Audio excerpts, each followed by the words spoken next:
এই মাটির বলটা দিয়ে সত্যিই তোমার মুখ দেখা যাচ্ছে। দেখো এই মাটির বলটা মনে হচ্ছে যেন মেটালের। মাটির এই বলটার নাম ডোরোডঙ্গ। অনলাইনের কিছু সাইডে $1000-এরও বেশি দামে এরকম মাটির বল বিক্রি হয়। আর এরকম বলগুলো তৈরি করা হয় প্রাচীন জাপানি পদ্ধতিতে। গাইস আজ আমি দেখবো এই ডোরোডঙ্গ বলগুলো কি বানাতে পারবো। আর আজ আমি একটা নয় দুটো মাটির বল বানাবো, একটা এঁটেল মাটি দিয়ে আর একটা বেলে মাটি দিয়ে। এই দুটো মাটি দিয়ে দুটো বল তৈরি করার পর তোমরা এটা বুঝতে পারবে যে কোন মাটির বলটা ভালো হবে। আমি এঁটেল মাটি আর বেলে মাটি সংগ্রহ করে মাটিগুলোকে শুকিয়ে নিয়েছি। এরপর এই মাটিগুলোকে গুঁড়ো করে চেলে নেব। তারপর দুটো মাটি দিয়ে আমি দুটো মাটির বল তৈরি করব। গেস একটা মাটির বল, সেটাকে এতটাই চকচকে করতে হবে সেই মাটির বলটা দিয়ে আয়নার মতো নিজেকে দেখা যাবে। তাহলে তোমরা বুঝতেই পারছো এটা বানানো খুব একটা সহজ হবে না। গেস তোমরা দেখতে থাকো আমি এটা বানাতে পারি কিনা।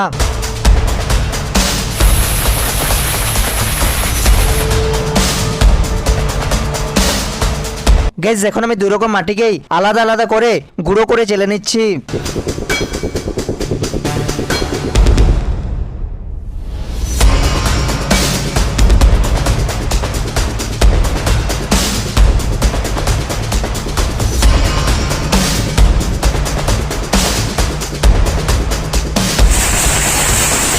গ্যাস এই দুটো হলো এঁটেল মাটি আর বেলে মাটি।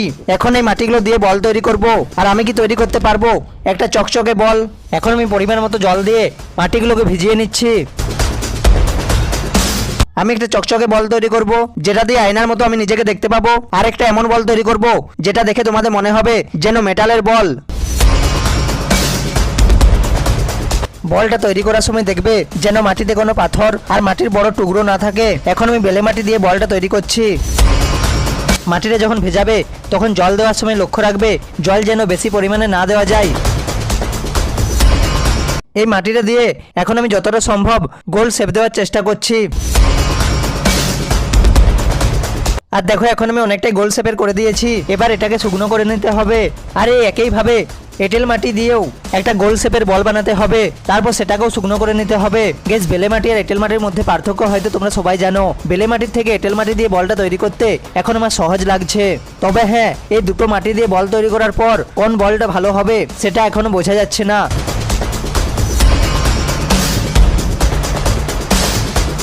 গেস এবারে এঁটেল মাটির বলটাকেও শুকনো করার জন্য দিয়ে দেবো। বলগুলোকে বেশিক্ষণ রোদে শুকনো করতে রেখো না, বলগুলো ফেটে যেতে পারে। কিছুক্ষণ রোদে রেখে ঘরের মধ্যে রেখে বলগুলোকে শুকনো করবে। এবার এই দুটো বলকে শুকনো করে নেওয়ার পর শুরু হবে পালিশ করার কাজ।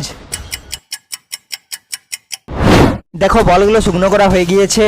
এরপর যেটা খুব ভালো করে করতে হবে এই বলটাকে একটু ভিজিয়ে নিয়ে তারপর একটা কাপ নিয়ে আমি যেভাবে বলটাকে পালিশ করছি সেভাবে পালিশ করতে হবে যেন বলটা পুরোপুরি গোল হয় আর যেন বলটা চকচক করে। গ্যাস বলের মধ্যে যে এবড়ো খেবড়ো জায়গাগুলো আর যে ছিদ্রগুলো থাকবে সেগুলোর উপর শুকনো মাটি দেওয়ার পর আবারও কাপ দিয়ে এভাবে পালিশ করতে শুরু করবে। তোমাদের এখন এটা দেখে মনে হতেই পারে এটা করা খুবই সহজ, কিন্তু ঘন্টার পর ঘন্টা যখন এটা এভাবে করতে থাকবে তখন তোমাদের বিরক্ত লাগবে আর মনে হবে এই বলটা চকচক করবে তো, আর এই বলটা আমি নিজেকে দেখতে পাবো তো। গাইস তোমরা ভালো করে দেখো আমি বলে থাকা এবড়ো খেবড়ো জায়গাগুলো কিভাবে শুকনো মাটি দিয়ে পালিশ করছি।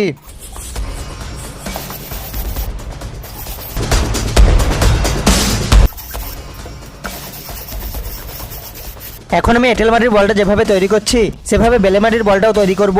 এখন তোমরা ভালো করে দেখে নাও এখন আমি কিভাবে এঁটেল মাটির বলটা তৈরি করছি। কারণ আমি যখন বেলে মাটির বলটা তৈরি করব তখন বেশি দেখাবো না, কারণ তোমরা বোরিং হবে।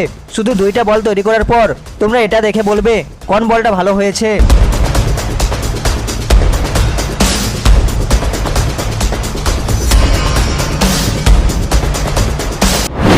তোমরা যখন বলটা তৈরি করবে তখন খুব ভালো করে দেখে নেবে যেন বলের কোনোখানে এবড়ো খেবড়ো না থাকে।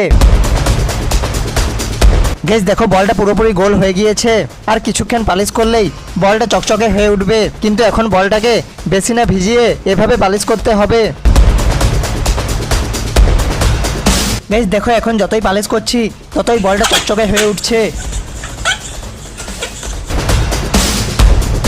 গাইজ তোমাদের কি মনে হয় এঁটেল মাটির বলটা যেমন চকচকে হচ্ছে তেমন কি বেলে মাটির বলটাও চকচকে হবে? বেলে মাটির বলটা আগে কেমন হচ্ছে দেখে নাও, তারপর তোমাদের দেখাবো এঁটেল মাটির বলটা কেমন হয়েছে।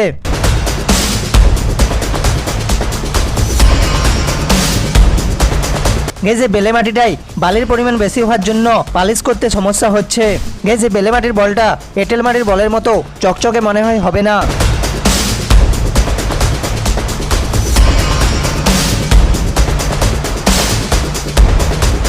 এঁটেল মাটির বলটা যেভাবে তৈরি করেছি সেভাবে বেলে মাটির বলটাও তৈরি করেছি। এবার চলো তোমাদের দেখাই বেলে মাটির বলটা কেমন হয়েছে। দেখো বেলে মাটির বলটাও ভালোই হয়েছে, কিন্তু এঁটেল মাটির বলের মতো চকচকে হয়নি। এই বেলে মাটির বলটা যেন মেটালের বলের মতো মনে হয়, তার জন্য পেন্সিল থেকে আমি গ্রাফাইট বার করে গ্রাফাইটের পাউডার বানিয়ে নিচ্ছি।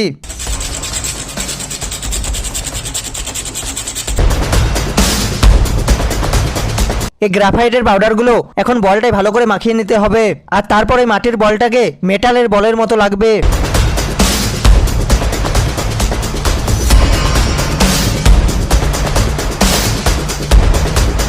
এই বলটা তৈরি করার পর আমি তোমাদের দেখাবো এঁটেল মাটির বলটাই কেমন আয়নার মতো নিজেকে দেখা যাচ্ছে। গাইস ভিডিও শেষে যখন তোমরা দুটো বল দেখবে তখন তোমরা দেখে বুঝতেই পারবে না এগুলো মাটির বল। বেশ অনেকক্ষণ ধরে এভাবে পালিশ করার পর দেখো হাতগুলোর কি অবস্থা হয়েছে।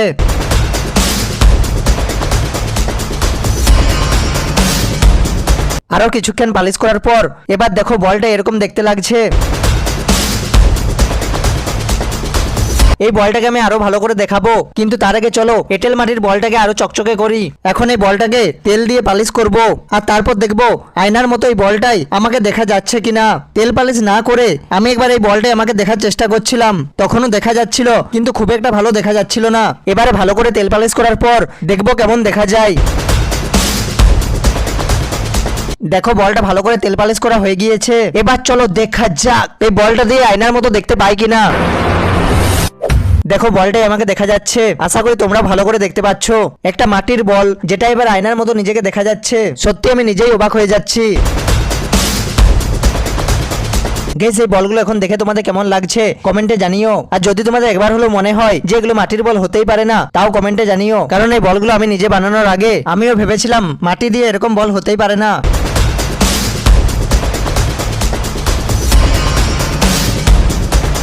গাইস এঁটেল মাটি দিয়ে আর বেলে মাটি দিয়ে বল তৈরি করে আমি যেটা বুঝতে পেরেছি, এঁটেল মাটি দিয়ে মেটালের মতো দেখতে লাগবে এরকম বল তৈরি করতে পারবো, কিন্তু বেলে মাটি দিয়ে চকচকে বল তৈরি করতে পারবো না। গাইস তোমরা যদি এরকম বল তৈরি করতে চাও তাহলে এঁটেল মাটি দিয়ে করবে। গাইস ভিডিওটা কেমন লেগেছে কমেন্টে জানিও। আর হ্যাঁ, এই বলগুলো তৈরি করতে আমার সময় লেগেছে 14 ঘন্টা থেকে 16 ঘন্টা। আর গাইস তোমাদের লাইক আর সাবস্ক্রাইব করতে 16 সেকেন্ডও সময় লাগবে না, তাই লাইক আর সাবস্ক্রাইব করে দিও। তো ভালো থেকো সবাই, bye bye. Mr. Shubho Bangali.